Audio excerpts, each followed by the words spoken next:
Hello everyone, welcome back to my channel. അപ്പോൾ ഇനിയും +1 maths എക്സാമാണ് അടുത്ത് വരാൻ പോകുന്നത്. നിങ്ങളുടെ ബാക്കി എല്ലാ എക്സാമും കഴിഞ്ഞു. ആൻഡ് കുറേ എക്സാമൊക്കെ പാടായിരുന്നു, കുറേ എക്സാമൊക്കെ ഈസി ആയിരുന്നു.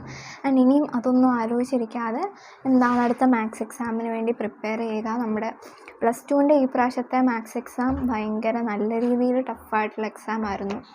ആൻഡ് ഇനിയും അടുത്ത വർഷവും ടഫ് ആവാനാണ് ചാൻസ്. പക്ഷേ എന്തോ ഇത്രയും ടഫാവുമെന്ന് എനിക്കറിയില്ല. പക്ഷേ ഇനിയുള്ള വർഷങ്ങളിൽ ടഫാവാനാണ് ചാൻസ് എന്നാണ് പറഞ്ഞു കേൾക്കുന്നത്. സോ അതുകൊണ്ട് തന്നെ എനിക്ക് നിങ്ങളോട് പറയാനുള്ളത്, നിങ്ങൾ പറ്റുന്ന അത്രയും മാക്സിമം സ്കോറ് അല്ലെങ്കിൽ ഡബിൾ പാസ് +1 വാങ്ങിച്ച് വെക്കുക. അതാകുമ്പോൾ പിന്നെ +2 നമ്മൾ പാസ്സാവോ ഇല്ലേ എന്നുള്ള ടെൻഷൻ നമുക്ക് അടിക്കണ്ട. സോ പറ്റുന്ന അത്രയും മാക്സിമം മാർക്ക് +1 മാത്സ് വാങ്ങിക്കുക. ആൻഡ് +2 എക്സാം ടഫാവോ ഈസി ആവോ നമുക്കറിയില്ല. ഇപ്രാവശ്യത്തെ +2 എക്സാം ഭയങ്കര ടഫായിരുന്നു, നല്ല രീതിയിൽ ടഫായിരുന്നു. സോ നിങ്ങൾ എന്ത് ചെയ്യുക, പറ്റുന്ന അത്രയും ഈ എക്സാമിന് വാങ്ങിച്ചെടുക്കാം.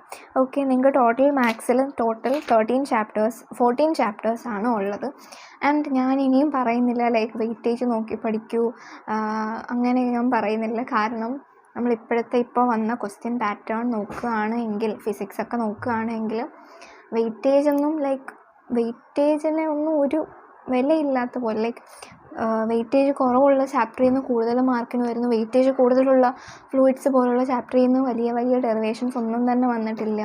സിഗ്നിഫിക്കൻറ്റ് ഫിഗേഴ്സ് ഇല്ലാത്ത പേപ്പർ ഇല്ല എന്ന് പറഞ്ഞിട്ട് സിഗ്നിഫിക്കൻറ്റ് ഫിഗേഴ്സ് ഒന്നും തന്നെ വന്നിട്ടില്ല. അപ്പം നല്ല രീതിയിൽ ക്വസ്റ്റ്യൻ പാറ്റേണിൽ ചേഞ്ച് ഇപ്പം ഉണ്ടാവുന്നുണ്ട്. അതുകൊണ്ട് തന്നെ നിങ്ങൾ മാത്സിനെയും പാസ്സാവാൻ വേണ്ടി വെയിറ്റേജ് കൂടുതലുള്ള ചാപ്റ്റർ മാത്രം പഠിച്ച് പോകരുത്. നിങ്ങളെല്ലാ ചാപ്റ്ററും നോക്കിയിട്ട് പോവുക. നിങ്ങൾക്ക് ഇനിയും ടൈമുണ്ട്, 1-1.5 ദിവസം ഇനിയുണ്ടല്ലോ. അപ്പോൾ ഇനിയുള്ള ദിവസം നല്ല രീതിയിൽ പറ്റുന്ന അത്രയും പഠിച്ചിട്ട് തന്നെ പോവുക. വെയിറ്റേജ് നോക്കി അങ്ങ് പഠിക്കരുത്. എന്നുവെച്ചാൽ conic section, limits, trigonometry, permutation, ഇതൊക്കെ കുറച്ച് വലിയ ചാപ്റ്റേഴ്സാണ്. സോ വലിയ ചാപ്റ്റേഴ്സ് ഇപ്പം ടൈമുള്ള സമയത്ത് നല്ലപോലെ പഠിച്ചെടുക്കുക, ക്ലാസ്സൊക്കെ കണ്ടിട്ട്. എന്നിട്ട് ചെറിയ ചെറിയ ചാപ്റ്റേഴ്സ് നിങ്ങൾ അടുത്ത ദിവസം നാളെയൊക്കെ ആയിട്ട് പഠിക്കുക. ആൻഡ് എല്ലാ ചാപ്റ്റേഴ്സും നല്ലപോലെ പഠിക്കുക. NCERT ക്വസ്റ്റ്യൻസ് വർക്കൗട്ട് ചെയ്യുക. ചിലപ്പോൾ നിങ്ങളുടെ സ്കൂളിലെ ടീച്ചേഴ്സൊക്കെ ക്വസ്റ്റ്യൻസ് നിങ്ങളെ ചെയ്യിപ്പിച്ചിട്ടുണ്ടായിരിക്കാം. ആ ക്വസ്റ്റ്യൻസൊക്കെ നിങ്ങൾ റിപ്പീറ്റഡായിട്ട് വർക്ക് ചെയ്ത് നോക്കുക. നിങ്ങൾ സ്വന്തമായിട്ടൊരു ക്വസ്റ്റ്യൻ എഴുതിയിട്ട് സ്വന്തമായിട്ട് ആൻസർ എഴുതാൻ പറ്റുമോ നോക്കുക. അങ്ങനെ മാത്സ് വായിച്ച് പഠിക്കാതെ എഴുതി തന്നെ പഠിക്കുക.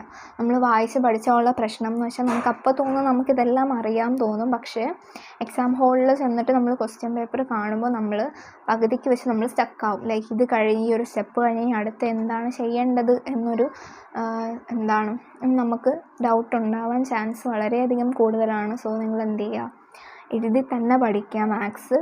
ആൻഡ് ട്രിഗണോമെട്രി ഒക്കെ എന്ന് പറയുമ്പോൾ ഒരുപാട് ഇക്വേഷൻസ് ഉള്ളൊരു ചാപ്റ്ററാണ്. സോ ഇക്വേഷൻസ് എഴുതി വെക്കുക. നിങ്ങൾ ചാപ്റ്റർ 1 ഷോർട്ട് വീഡിയോ ഒക്കെ കാണുകയാണെങ്കിൽ ഒരു പേപ്പറിൽ ഇക്വേഷൻസ് എല്ലാം എഴുതി വെക്കുക. എന്നിട്ട് എക്സാമിന് പോകുന്നതിന് തൊട്ട് മുമ്പ് ഇക്വേഷൻസ് എല്ലാം വായിച്ച് നോക്കിയിട്ട് പോവുക. ട്രിഗണോമെട്രിയിലൊക്കെ ഇക്വേഷൻ ഒന്നും അറിഞ്ഞുകൂടായെങ്കിൽ നമുക്ക് ഒരു കണക്കും ചെയ്യാൻ പറ്റില്ല. സോ അതൊക്കെ നല്ല രീതിയിൽ തന്നെ നോക്കിയിട്ട് പോവുക. ആൻഡ് സെറ്റ്സും റിലേഷനും ഒക്കെ നിങ്ങൾക്ക് ആദ്യമേ നിങ്ങൾ പഠിച്ച ചാപ്റ്ററാണ്, നിങ്ങൾക്ക് അതൊക്കെ കുറച്ച് എളുപ്പമായിരിക്കും.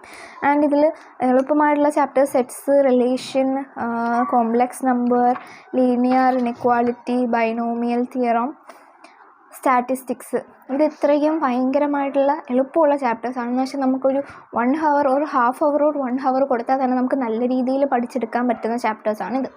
ഓക്കെ, അപ്പോൾ ആ ചാപ്റ്റേഴ്സൊക്കെ നിങ്ങൾ ലാസ്റ്റിലേക്ക് കൊണ്ടുവെക്കാൻ ഞാൻ പറയുന്നില്ല. നാളെ ഒരു ഉച്ച കഴിഞ്ഞ് അതത്രയും പഠിക്കാൻ, നാളെ ഉച്ച വരെ, ഇന്ന് തൊട്ട് നാളെ ഉച്ച വരെ ഇതേപോലെ വലിയ ടഫായിട്ടുള്ള ചാപ്റ്റേഴ്സ് പഠിക്കുക. നിങ്ങൾക്ക് ടഫായിട്ടുള്ളത് നിങ്ങൾ പഠിക്കുക. ആൻഡ് ഈസി ആയിട്ടുള്ളതും ക്വസ്റ്റ്യൻസ് ചെയ്യണം.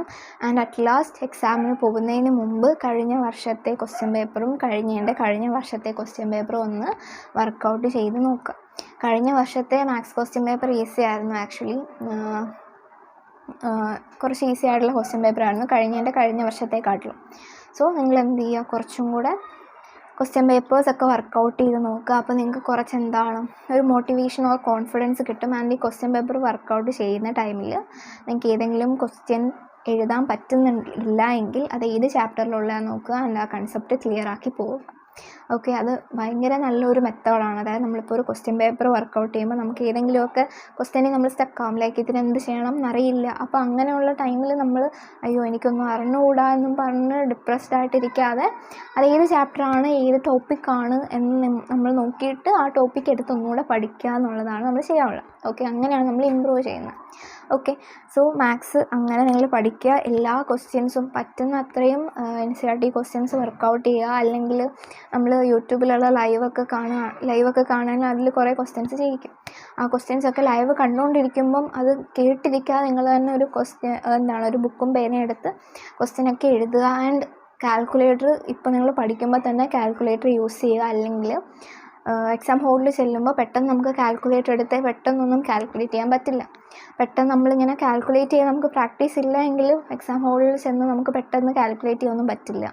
സോ നിങ്ങളിപ്പോൾ പഠിക്കുമ്പോൾ തന്നെ കാൽക്കുലേറ്റർ യൂസ് ചെയ്ത് തന്നെ ക്വസ്റ്റ്യനൊക്കെ ആൻസർ ചെയ്യുക.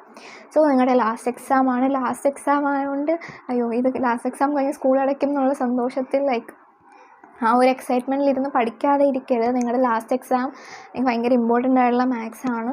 സോ നിങ്ങൾ നല്ല രീതിയിൽ പഠിക്കുക ആൻഡ് ക്വസ്റ്റ്യൻസ് എല്ലാം ചെയ്യുക. സോ എല്ലാവർക്കും മാത്സ് എളുപ്പമായിരിക്കട്ടെ, ഈസി പേപ്പർ ആയിരിക്കട്ടെ. സോ എല്ലാവർക്കും all the best. And video useful ആയെന്ന് വിചാരിക്കുന്നു. യൂസ്ഫുൾ ആയ ചാനൽ ലൈക്ക് ചെയ്യുക, ഷെയർ ചെയ്യാൻ ഉറപ്പായിട്ടും സബ്സ്ക്രൈബ് ചെയ്യുക. അടുത്ത വീഡിയോ ആയിട്ട് വീണ്ടും കാണാം. Thank you.